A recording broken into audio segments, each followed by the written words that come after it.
Bismillahirrahmanirrahim. Assalamu alaikum. Welcome to the Biolish world. Today we are going to start lecture number 4 from chapter number 16, Support and Movement. जी, आज जो topic जो हमने discuss करना है वो है मूवमेंट इन प्लांट्स, और हमने इन मूवमेंट्स की आज टाइप्स डिस्कस करनी है. ठीक है, types of movements in plants. Support in movement जो है, सपोर्ट इन प्लांट्स जो है वो हमने लास्ट लेक्चर में डिस्कस की थी, जिसमें कॉलन कायमा, स्क्लेरन कायमा, सेल, जाइलम सेल्स डिस्कस हुए थे. आज हमने प्लांट्स की मूवमेंट डिस्कस करनी है. एनिमल्स जो हैं वो दो तरह की मूवमेंट करते हैं. एक जिसमें वो अपने बॉडी पार्ट्स को मूव कर सकते हैं, ठीक है, और दूसरे जिसमें वो अपनी पूरी बॉडी को एक जगह से दूसरी जगह ले जा सकते हैं, जिसे लोकोमोशन कहते हैं. प्लांट्स जो हैं वो सिर्फ एक तरह की मूवमेंट शो करते हैं जिसमें उनके बॉडी पार्ट्स एक जगह पर रहते हुए मूव कर सकते हैं किसी भी स्टिमुलस की तरफ या स्टिमुलस से दूर, टूवर्ड्स द स्टिमुलस और अवे फ्रॉम द स्टिमुलस. ठीक है, जैसे पौधे के दो हिस्से होते हैं, एक रूट्स जो ज़मीन के नीचे हैं और एक शूट्स जो ज़मीन के ऊपर हैं. तो शूट्स जो हैं वो सूरज की रोशनी की तरफ जाती हैं, वो पॉजिटिव मूवमेंट शो करती हैं, और रूट्स जो हैं वो कभी सूरज की तरफ नहीं जाती, वो हमेशा सूरज से दूर जाती हैं, मिट्टी की तरफ जाती हैं. अगर मैं सिर्फ सूरज की, सनलाइट की बात करूं तो शूट्स टूवर्ड्स द सनलाइट जाती हैं और roots away from the sunlight जाती हैं. उसे हम नेगेटिव मूवमेंट कहते हैं. ठीक है, इसी तरह हमारे पास प्लांट्स जो हैं वो पॉजिटिव और नेगेटिव बहुत सारी मूवमेंट्स जो हैं डिफरेंट स्टिमुलस के लिए शो करते हैं, जिन्हें आज हम डिस्कस करेंगे. सो हम स्टार्ट करते हैं. हमारे पास प्लांट्स की मूवमेंट्स की बेसिकली दो टाइप्स हैं, जिनमें से एक को हम कहते हैं ऑटोनोमिक मूवमेंट्स. ठीक है, ऑटोनोमिक मूवमेंट्स, और दूसरी मूवमेंट्स हैं हमारे पास पैराटोनिक मूवमेंट्स. इन दोनों मूवमेंट्स में डिफरेंस क्या है कि ऑटोनोमिक मूवमेंट्स इंटरनल कॉजेज़ की वजह से होने वाली मूवमेंट्स हैं, यानी कि प्लांट की बॉडी की रिक्वायरमेंट है, वो अपनी बॉडी के अंदर कुछ प्रोड्यूस करना चाह रहा है या कुछ गेन करना चाह रहा है, तो इंटरनल कॉज की वजह से होने वाली मूवमेंट ऑटोनोमिक मूवमेंट कहलाती है, और एक्सटर्नल कॉजेज़ की वजह से होने वाली मूवमेंट पैराटोनिक मूवमेंट्स कहलाती हैं, जिनमें मेन कॉज एक्सटर्नल हो. जैसा कि मैंने अभी बताया कि जब शूट्स सूरज की तरफ मूव करती हैं टूवर्ड्स द सनलाइट, तो स्टिमुलस कौन है? Sun. That is external cause. ठीक है, तो जब हमारे पास इंटरनल कॉज हो तो ऑटोनोमिक मूवमेंट्स होती हैं. अभी हम फर्दर इन ऑटोनोमिक मूवमेंट्स को फर्दर एक्सप्लेन करने लगे हैं. ऑटोनोमिक मूवमेंट्स की आगे 3 टाइप्स हैं, फर्स्ट, सेकेंड, थर्ड. पहली मूवमेंट है टैक्टिक मूवमेंट्स, दूसरी मूवमेंट्स हैं टर्गर मूवमेंट्स, तीसरी मूवमेंट्स हैं ग्रोथ मूवमेंट्स. सो हमारे पास ये 3 तरह की जो मूवमेंट्स हैं ये ऑटोनोमिक मूवमेंट्स की आगे फर्दर टाइप्स हैं. हम वन बाय वन इनको एक्सप्लेन करते हैं. टैक्टिक मूवमेंट्स जो हैं वो ऐसी मूवमेंट्स हैं जिसमें होल कंप्लीट मतलब पूरा ऑर्गेनिज्म और सेल और ऑर्गेनेली मूव्स टुवर्ड्स स्टिमुलस. जब एक पूरा ऑर्गेनिज्म या एक पूरा सेल या एक पूरी ऑर्गेनेली स्टिमुलस की तरफ मूव करती है तो वो टैक्टिक मूवमेंट्स होती हैं. लेकिन स्टूडेंट्स, मैंने अभी आपसे जो है वो बात की कि पौधे जो हैं वो अपनी जगह छोड़ के दूसरी जगह नहीं जा सकते. लेकिन मैंने यहाँ पर लिखा है होल ऑर्गेनिज्म कि पूरा ऑर्गेनिज्म जा रहा है। तो इसमें ना हम माइक्रोस्कोपिक प्लांट्स की बात करेंगे जिन्हें हम फाइटोप्लैंक्टन्स कहते हैं, पानी में रहते हैं फाइटोप्लैंक्टन्स।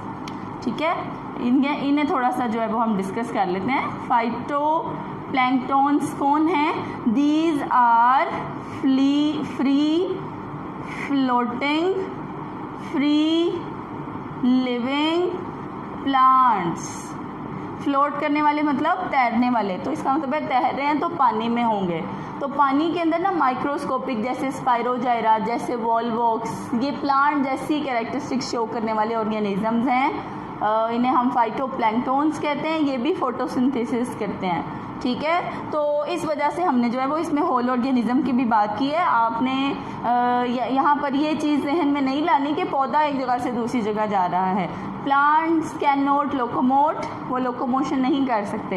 ये जिन ऑर्गेनिजम्स की बात की है वो फाइटोप्लैंक्टन्स हैं। ठीक है, सेल जो है प्लांट्स के सेल जो हैं वो मूव कर जाते हैं, ऑर्गेनेलीज मूव कर लेती हैं। तो जब स्टिमुलस की तरफ मूवमेंट हो, और दूसरा पॉइंट एक्टिव मूवमेंट्स का क्या है कि ये एक लोकोमोटरी मूवमेंट है, मतलब इसमें ऑर्गेनिज्म या सेल या ऑर्गेनेली पूरी की पूरी एक जगह से दूसरी जगह जाएगी। I am not talking about plants. पौधा नहीं मूव करता, लोकोमोशन नहीं करता। ये किन के बारे में बात है? इन फाइटोप्लैंक्टन्स के बारे में, या प्लांट सेल या प्लांट ऑर्गेनेली। कौन सी मूवमेंट्स हैं? लोकोमोटरी मूवमेंट्स हैं। ये मूवमेंट्स अगर टूवर्ड्स द स्टिमुलस हों, स्टिमुलस की तरफ ऑर्गेनिज्म जा रहा हो, तो वो पॉजिटिव मूवमेंट्स होती हैं। ठीक है, और अगर हमारे पास ऑर्गेनिज्म या सेल या organelle away from the stimulus जा रही हो, मतलब स्टिमुलस से दूर जा रही हो, तो उसे हम नेगेटिव मूवमेंट कहते हैं। ठीक है, ये टैक्टिक मूवमेंट्स की जनरल कैरेक्टरिस्टिक्स हैं। अब हम जो है ना इनको एक्सप्लेन करने के लिए इनकी एग्जाम्पल्स देख लेते हैं, इनकी टाइप्स देख लेते हैं। अब टैक्टिक मूवमेंट्स की हमारे पास फर्दर 2 टाइप्स हैं, जिसमें से एक movement types of tactic movements. हमारे पास टैक्टिक मूवमेंट्स की 2 टाइप्स हैं। एक हैं फोटो टैक्टिक मूवमेंट्स और दूसरी हैं कीमो टैक्टिक मूवमेंट्स। देखें स्टूडेंट्स, इनके नाम से पता चल रहा है। Photo means light and tactic means locomotory movement, जिसमें एक पूरा ऑर्गेनिज्म जो फाइटोप्लैंक्टन होगा, free floating free living microscopic plant present in the water, या फिर वो सेल हो सकता है या ऑर्गेनेली। टैक्टिक मूवमेंट कौन सी मूवमेंट है? लोकोमोटरी मूवमेंट है, जिसमें पूरा ऑर्गेनिज्म, पूरा सेल, पूरी ऑर्गेनेली अपनी जगह छोड़ के एक जगह से दूसरी जगह जाएगी। ठीक है, और कीमो मीन्स केमिकल्स के स्टिमुलस की तरफ, और tactic means locomotion, locomotory movement. So हमारे पास फोटोटैक्टिक और कीमोटैक्टिक ये 2 तरह की मूवमेंट्स हैं, जिसमें से अभी हम स्टार्ट करते हैं फोटोटैक्टिक मूवमेंट्स को। जी, फोटो मीन्स लाइट। सो फोटोटैक्टिक मूवमेंट को हम समझने के लिए डिस्कस करते हैं एक प्लांट सेल। ठीक है, ये हमारे पास क्या है जी? प्लांट सेल, और ये है जी इसके ऊपर पाई जाने वाली सेल वॉल, और ये है nucleus and this is a large vacuole. तो इन सारी चीज़ों के अलावा प्लांट्स के पास एक बड़ी इंपॉर्टेंट ऑर्गेनेली होती है जिसे हम क्लोरोप्लास्ट कहते हैं। इस क्लोरोप्लास्ट के अंदर क्या पाए जाते हैं? पिगमेंट्स पाए जाते हैं, क्लोरोफिल, जिनके पास फोटोसिंथेसिस की एबिलिटी होती है। तो सनलाइट जो है ना वो अवेलेबल है, और प्लांट सेल्स चाहते हैं कि हम ज़्यादा से ज़्यादा फोटोसिंथेसिस करें, तो ये क्लोरोप्लास्ट क्या करता है? ये सनलाइट की तरफ अकोमुलेट हो जाता है सेल में। जहाँ पर सनलाइट ज़्यादा अवेलेबल होती है, क्लोरोप्लास्ट कहाँ मूव कर जाते हैं? सनलाइट की तरफ। तो जब सेल के अंदर ही ये क्लोरोप्लास्ट सनलाइट की तरफ मूव करेंगे, तो इसे हम पॉजिटिव फोटोटैक्टिक मूवमेंट कहेंगे। ठीक है, लाइट की तरफ जा रहे हैं क्लोरोप्लास्ट। देखिए मैंने पौधे की तो बात नहीं की, मैंने तो नहीं कहा कि पौधा जो है ना वो सूरज की रोशनी की तरफ चल पड़ा है। I am talking about chloroplast that is organelle, ठीक है। या हम ये कहेंगे कि प्लांट के अंदर जो है ना वो क्लोरोप्लास्ट कंटेनिंग सेल्स भी मूव करके सारे सूरज की रोशनी के पास एक्यूमुलेट हो जाते हैं, प्लांट बॉडी में एक्टिवेट हो जाते हैं ताकि वो ज़्यादा से ज़्यादा फोटोसिंथेसिस कर सकें। फिलहाल हम बात करें कि क्लोरोप्लास्ट लोकोमोट करके कहाँ चले गए, सूरज की रोशनी की तरफ। ज़्यादा से ज़्यादा सनलाइट लेंगे और मैक्सिमम फोटोसिंथेसिस कर सकेंगे, ठीक है। This movement, this positive phototactic movement and this movement of chloroplast towards sunlight is called cyclosis, ठीक है। साइक्लोसिस क्या है, मूवमेंट ऑफ क्लोरोप्लास्ट, तो इसे हम क्या कहते हैं, साइक्लोसिस कहते हैं। तो जब ये क्लोरोप्लास्ट सनलाइट की मौजूदगी में सनलाइट की तरफ जाएगा तो पॉजिटिव फोटोटैक्टिक मूवमेंट, और जैसे ही सनलाइट अवेलेबल नहीं होगी, शाम हो जाएगी, तो ये सारे क्लोरोप्लास्ट क्या करेंगे, वापस अपनी जगह पर चले जाएंगे। इसे हम नेगेटिव फोटोटैक्टिक मूवमेंट कहेंगे, अवे फ्रॉम द सनलाइट, ठीक है। या फिर प्लांट को ज़रूरत नहीं है फोटोसिंथेसिस करने की, उसकी फूड डिमांड मतलब पूरी है, अभी उसे नहीं करनी फोटोसिंथेसिस, तब भी क्लोरोप्लास्ट जो है वो away from the sunlight move करेंगे। सो ये हमारे पास फोटोटैक्टिक मूवमेंट है, लोकोमोटरी मूवमेंट जो टैक्टिक मूवमेंट की आगे टाइप थी, towards the stimulus of light. अब हम सेकेंड डिस्कस करते हैं इसकी टाइप। सेकेंड टाइप है हमारे पास कीमोटैक्टिक मूवमेंट। कीमोटैक्टिक मूवमेंट्स कौन सी होती हैं, towards the stimulus of chemicals, जी। तो हम जो है वो कीमोटैक्टिक मूवमेंट्स को डिस्कस करते हैं केमिकल्स के टुवर्ड्स या केमिकल्स से अवे जो मूवमेंट्स होती हैं। अब इनमें हम एग्जांपल देते हैं ब्रायोफाइट्स की, ठीक है। ब्रायोफाइट्स हमारे पास क्या हैं, ऐसे प्लांट्स जो कि खुश्की पर रहते हैं लेकिन उनको फर्टिलाइजेशन करने के लिए, एग और स्पर्म को फर्टिलाइज करने के लिए पानी की ज़रूरत होती है। These are called amphibians of plants.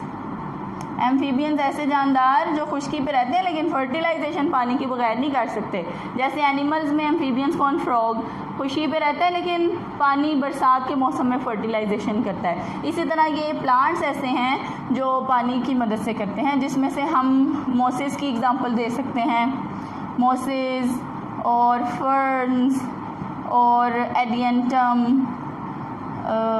Adiantum की जगह हम लिवरवर्ट्स जो हैं वो ब्रायोफाइट्स हैं। एडियंटम जो है ना वो थोड़े एडवांस प्लांट्स हैं इसलिए यहाँ पे नहीं लिखे, ठीक है। मोसेस, फर्न्स और लिवरवर्ट्स, इनके पास हार्ट शेप प्लांट बॉडी है। इस हार्ट शेप प्लांट बॉडी में जो है ना वो एक तरफ एग मौजूद है, इस तरह आर्किगोनिया के अंदर, आर्किगोनिया, ठीक है। अगर एक होगा तो आर्किगोनियम, ज़्यादा होंगे तो आर्किगोनिया। आर्किगोनियम के अंदर क्या मौजूद है, एग, और इसकी टिप वाली साइड पे मौजूद हैं जी एंथेरिडियम। एंथेरिडियम के अंदर क्या प्रोड्यूस होते हैं, स्पर्म्स। तो ये स्पर्म्स प्रोड्यूस तो हो जाते हैं लेकिन ये एग तक मूव नहीं कर सकते, ये तब एग तक मूव करते हैं जब बारिश होती है, ठीक है। अब देखें ये ऐसे प्लांट्स हैं ब्रायोफाइट्स जो बहुत छोटे हैं, बहुत छोटे होते हैं, ग्रास के अंदर जो है ना वो कार्पेटेड फॉर्म में लगे होते हैं। इनको जो है वो स्केल से थोड़ी सी मिट्टी उखाड़ के, तो अगर उठा के देखा जाए तो ये हमें छोटे छोटे प्लांट्स हैं वो उसके ऊपर नज़र आते हैं। तो ये बहुत छोटे होते हैं, जैसे ही बारिश होती है तो बारिश के पानी के अंदर ये डिप हो जाते हैं, डूब जाते हैं। तो जब फर्टिलाइजेशन करनी होती है तो इनके स्पर्म्स उसी पानी के अंदर स्विम करके एग तक चले जाते हैं, ठीक है। ये तो बात समझ आ गई कि बारिश हुई, पानी आया तो स्पर्म्स क्या हुए, स्विम करके किधर चले गए, एग के पास चले गए। लेकिन अब देखें कि उस घास में, उस मिट्टी में बहुत सारे डिफरेंट वैरायटीज़ के प्लांट्स हैं ब्रायोफाइट्स। कुछ मोसेस हैं, कुछ लिवरवर्ट्स हैं, कुछ फर्न्स हैं। अब देखें तीनों की वैरायटीज़ क्या हैं, डिफरेंट हैं। आगे से एक जैसे पौधे तो नहीं हैं, सबके स्पर्म्स ने अपने ही एग के साथ फर्टिलाइज होना है। लेकिन जब बारिश होती है तो सारे स्पर्म्स तो पानी में फ्लो करना शुरू कर देते हैं। तो स्पर्म्स को कैसे पता चलता है कि उन्होंने अपने ही एग के साथ फर्टिलाइज करना है? सो उसके लिए इस एग के पास जो है ना वो केमिकल्स मौजूद होते हैं जो कि न्यूक्लिक एसिड्स के बने होते हैं। Nucleic acids means DNA and RNA, deoxy ribonucleic acid और राइबोन्यूक्लिक एसिड। तो फौरन ये स्पर्म्स इन केमिकल्स को डिटेक्ट करते हैं और इन केमिकल्स को डिटेक्ट करने के बाद एग की तरफ लोकोमोशन करना शुरू कर देते हैं। तो देखें हम बात तो प्लांट्स की ही कर रहे हैं, ठीक है। ये भी एक सेल है, स्पर्म भी, जो अपनी जगह छोड़ के दूसरी जगह जा रहा है, ठीक है। सो टैक्टिक मूवमेंट्स हमारे पास लोकोमोटरी हैं। अगर सूरज की रोशनी की तरफ मूव करें तो फोटोटैक्टिक, अगर केमिकल्स की तरफ मूवमेंट हो तो कीमोटैक्टिक, ठीक है। जैसे कि ये स्पर्म्स की movement towards the chemicals of nucleic acids. So ये थी हमारी, we are going to discuss about the turgor movements. Turgor movements जो है ना, वो टर्गर प्रेशर से जो है वो निकाला गया है ये word, turgor movements, turgor pressure, that is also called as hydrostatic pressure. So हम टर्गर मूवमेंट्स डिस्कस करते हैं, बहुत सिंपल मूवमेंट्स हैं, ठीक है। जब प्लांट सेल का vacuole, this is plant cell और ये न्यूक्लियस, ये वैक्यूल, जब प्लांट सेल का वैक्यूल जो है वो अपने अंदर बहुत सारे वाटर की ट्रांसपोर्ट कर ले तो प्लांट सेल क्या हो जाता है, टर्जिड हो जाता है। उसके वैक्यूल का साइज़ क्या हो जाता है, बड़ा हो जाता है और फिर वो पानी उसकी दीवारों पर प्रेशर अप्लाई करने लग जाता है, जिसे हम हाइड्रोस्टैटिक प्रेशर कहते हैं। और इस स्टेट में प्लांट सेल क्या होता है, टर्जिड होता है। और अगर ये पानी वहाँ से लूज़ हो जाए तो वो फिर वैसे ही फ्लैसिड हो जाता है, ठीक है। जैसे कि आपने अक्सर देखा होगा कि पौधे जो है ना वो दोपहर जब बहुत सख्त धूप होती है ना तो उनकी जो पत्ते होते हैं ना वो बिल्कुल ऐसे मुरझाए होते हैं। वो क्या करते हैं, उस टाइम स्लीपिंग स्टेट में चले जाते हैं, क्योंकि इतनी ज़्यादा सनलाइट को टॉलरेट करना और इतनी ज़्यादा गर्मी में अपने स्टोमेटा ओपन करना वाटर लूज़ करने से तो उन्हें फिर पानी की कमी हो जाती है, वाटर स्कैरसिटी हो जाती है, डेजिकेशन का खतरा होता है, वो मर भी सकते हैं पौधे। इसलिए वो उस टाइम स्लीपिंग स्टेट पे चले जाते हैं, अपनी मेटाबॉलिक एक्टिविटीज़ या तो बंद कर लेते हैं या फिर स्लो डाउन कर लेते हैं, ठीक है। सो अभी हम टर्गर मूवमेंट्स जो हैं वो डिस्कस करते हैं। टर्गर मूवमेंट्स की आगे दो टाइप्स हैं, एक हैं स्लीप मूवमेंट्स जिनकी अभी मैंने बात की, ठीक है, और दूसरी है रैपिड मूवमेंट्स। स्लीप मूवमेंट्स में हम एग्जांपल देते हैं लेग्यूमिनस प्लांट्स की। लेग्यूमिनस प्लांट्स कौन से, जिसमें फली लगती है। जैसे हम यहाँ पे मैं एग्जांपल देने लगी हूँ इमली की, ठीक है। इमली that is also named as tamarind, ठीक है। ये टैमरिंड को हम इमली कहते हैं। तो ये टैमरिंड इमली जो है ना वो ऐसे फली के अंदर, कवर के अंदर बनती है, ऐसे इमली जो है वो इसके अंदर बनती है कवर के। सो ये लेग्यूमिनस प्लांट्स हैं। और अगर हम इनके पत्ते देखें, इमली के पौधे के पत्ते अगर हम देखें तो इमली के पौधे के कंपाउंड लीफ होते हैं। देखें, एक बड़े पत्ते के अंदर छोटी छोटी लीफलेट्स, एक लीफ में आगे फर्दर लीफलेट्स। देखें, ये है सिंपल लीफ जिसका एक ही सरफेस एरिया है, और ये है जी कंपाउंड लीफ जिसके पास सरफेस एरिया में फर्दर छोटी छोटी लीफलेट्स हैं। तो ये एक पूरा क्या है, पत्ता है, इसे हम कंपाउंड लीफ कहते हैं। तो इसमें क्या होता है, देखें ये इमली का जो है ना मैंने कंपाउंड लीफ ड्रॉ किया है, यहाँ पर है स्टेम और उस स्टेम के साथ ये लीफ लगा हुआ है, और इस स्टेम के साथ ये जो पॉइंट ऑफ अटैचमेंट है पत्ते का, इसे हम पल्विनस कहते हैं। ये पल्विनस क्या है, it is point of attachment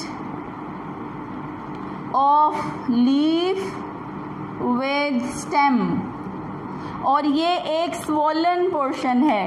ये देखिए आपको यहाँ पे फूला हुआ ज़रा मोटा हिस्सा नज़र आ रहा है, इसे हम स्वोलन पोर्शन कहते हैं लीफ का, जो कि पैरेन्काइमा सेल से मिलके बना है। Parenchyma cells are very living cells, बहुत बड़ा सा वैक्यूल। ये देखिए पैरेन्काइमा सेल है जिसमें एक बड़ा वैक्यूल है जो बहुत एक्टिव है, पानी स्टोर कर सकता है, फूड स्टोर कर सकता है, एक्टिव है, फोटोसिंथेसिस कर रहा है बहुत ज़्यादा। सो पैरेन्काइमा सेल्स से ये पल्विनस बना होता है। और पैरेन्काइमा सेल्स के दरमियान में ना बहुत बड़ी बड़ी इंटरसेलुलर स्पेसेस पाई जाती हैं। वो इंटरसेलुलर स्पेसेस क्यों पाई जाती हैं, ताकि जब वाटर लूज़ करना हो, टर्गर प्रेशर लूज़ करना हो, तो वो पानी जो है वो कहाँ आ जाए, इंटरसेलुलर स्पेसेस में आ जाए। और जब टर्गर प्रेशर गेन करना हो तो पानी दोबारा मूव करके किधर चला जाए, प्लांट्स के वैक्यूल के अंदर चला जाए।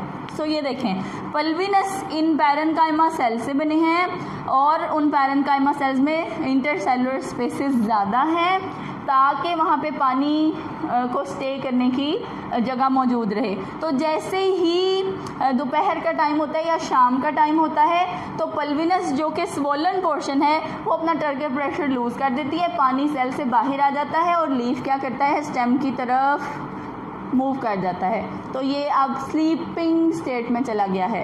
ये स्लीप मूवमेंट किसकी वजह से हुई है, टर्गर लूज़ होने की वजह से। और जैसे ही सुबह होगी तो टर्गर प्रेशर गेन किया जाएगा और पत्ते दोबारा से क्या हो जाएंगे, इरेक्ट हो जाएंगे, दोबारा से अपना फंक्शन परफॉर्म करना शुरू कर देंगे। तो ये मूवमेंट किसकी वजह से है, टर्गर प्रेशर लूज़ और गेन होने की वजह से।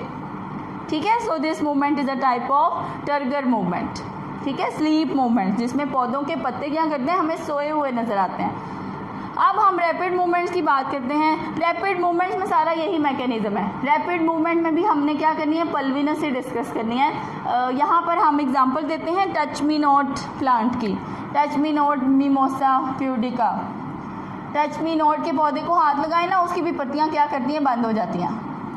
ठीक है, उसकी भी पत्तियाँ क्या करती हैं, फ़ौरन बंद हो जाती हैं। हम हाथ लगाते हैं, पत्तियाँ बंद हो जाती हैं। अब उनमें भी क्या मौजूद है, पल्विनस मौजूद है। बस यहाँ पे क्या है, मूवमेंट थोड़ी सी रैपिड है, इसीलिए उसका नाम रैपिड मूवमेंट है। बाकी सारा प्रोसेस वही है, टर्गर प्रेशर लूज़ होगा तो पत्तियाँ फ़ौरन से बंद हो जाएंगी, टर्गर प्रेशर गेन होगा तो वो फिर से अपनी एक्टिव हालत में आ जाएंगी। ठीक है, हाथ लगाने से क्या होता है, यहाँ पर हमने सिर्फ पानी की बात की है। यहाँ पर जो फैक्टर रिस्पॉन्सिबल हैं, जो आफ्टर एक्सपेरिमेंटल इन्वेस्टिगेशन पता चला, वो क्या है, पोटेशियम आइंस हैं। जैसे ही हम पौधे को हाथ लगाते हैं तो पौधे के पैरेन्काइमा सेल्स में, वैक्यूल्स में पोटेशियम आइंस जो है वो बाहर की तरफ मूव होना शुरू हो जाते हैं। जब पोटेशियम आइंस प्लांट सेल से बाहर आते हैं तो फिर पानी भी उनको फॉलो करता हुआ ऑस्मोसिस करके वैक्यूल से बाहर आ जाता है और पल्विनस के पैरेन्काइमा सेल अपना टर्गर प्रेशर लूज़ कर देते हैं। तो पौधे के पत्ते जो हैं वो फ़ौरन से बंद हो जाते हैं और उन्हें अपना वो टर्गर प्रेशर दोबारा गेन करने के लिए 10 मिनट लगते हैं। ठीक है, हाथ लगाते हैं तो 1 सेकंड में बंद हो जाते हैं। फ़ौरन पोटेशियम आइंस बाहर मूव करते हैं, पानी बाहर मूव करता है, टर्गर प्रेशर लूज़ होता है और पत्ते बंद, और 10 मिनट में वो दोबारा से गेन होता है और पत्ते फिर अपनी एक्टिव हालत में आ जाते हैं। सो देखिए, इन दोनों मूवमेंट्स को कौन कंट्रोल कर रहा है, turgor pressure. Sleep movements, rapid movements. ठीक है, now we are going to discuss the growth movements, जो कि इन दोनों से ज़्यादा ईजी हैं। ठीक है, ग्रोथ मूवमेंट्स का क्या मतलब है कि पौधा कितना और कौन से हिस्से से ग्रो कर रहा है और प्लांट्स या बर्ड या फ्लावर कैसी मूवमेंट शो कर रहे हैं। तो ग्रोथ मूवमेंट्स में हम बात करेंगे बर्ड की। बर्ड क्या है, फ्लावर जब अपनी बंद वाली स्टेट में होता है, उसकी लीफलेट्स बंद होती हैं तो उसे हम क्या कहते हैं, बड। ठीक है, बहुत सारे फ्लावर्स ऐसे होते हैं जो दिन के टाइम ओपन अप रहते हैं और शाम के टाइम वो क्या हो जाते हैं, बंद हो जाते हैं। तो वो ये ग्रोथ मूवमेंट शो कर रहे होते हैं। सो हम ग्रोथ मूवमेंट्स की बात करते हैं, इनकी टाइप्स देखते हैं आगे। ग्रोथ मूवमेंट्स की आगे 3 टाइप्स हैं, जिनमें से पहले हम 2 डिस्कस करते हैं। एक है हाइपोनेस्टी, एक है एपिनेस्टी। क्योंकि ये दोनों एक दूसरे के ऑपोजिट हैं, कॉम्प्लीमेंट्री हैं, सो इसलिए हम इन्हें साथ डिस्कस कर लेते हैं। हाइपो मीन्स नीचे और एपी मीन्स ऊपर। ठीक है, अब देखें, जब हमारे पास फ्लावर जो है वो ऐसे बड कंडीशन में होता है, बंद होता है और उसकी लीफलेट्स, उसकी पत्तियाँ ऊपर वाली साइड पर ग्रोथ ज़्यादा करें, ऊपर वाली साइड पर ग्रोथ ज़्यादा करें as compare to the lower portion of the leaflets, this type of movement is called epinasty. Epi means ऊपर। तो जब ऊपर वाले पोर्शन में ग्रोथ ज़्यादा हो, नीचे वाले पोर्शन में ग्रोथ कम हो, it will leads to opening of bud.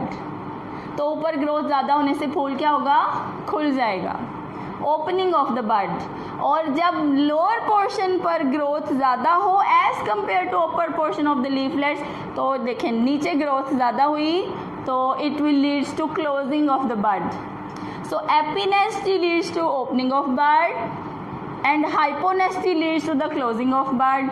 AP का मतलब है ग्रोथ ऊपर ज़्यादा है, हाइपो का मतलब है ग्रोथ नीचे ज़्यादा है।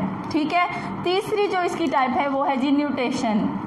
न्यूटेशन एक ऐसी मूवमेंट है जिसमें ग्रोथ जो है ना वो किसी भी साइड पे हो सकती है। जैसे कि एक प्लांट है, उसकी जो है वो स्टेम आ रही है, उसकी टिप के ऊपर अचानक से राइट साइड पे ग्रोथ ज़्यादा हो गई तो वो इधर को मूव करने लग जाएगी, लेफ्ट साइड पे ग्रोथ ज़्यादा हो गई तो वो उधर को मूव करने लग जाएगी, फिर राइट साइड पे ग्रोथ ज़्यादा होगी तो उधर, फिर लेफ्ट साइड पे हो गई तो उधर। तो ये एक जिग जैग मूवमेंट है जिसमें पौधे की स्टेम की जो एपेक्स है, जो टिप है, उसकी ग्रोथ जिस तरफ को ज़्यादा होगी वो उस तरफ को बेंड हो जाएगी।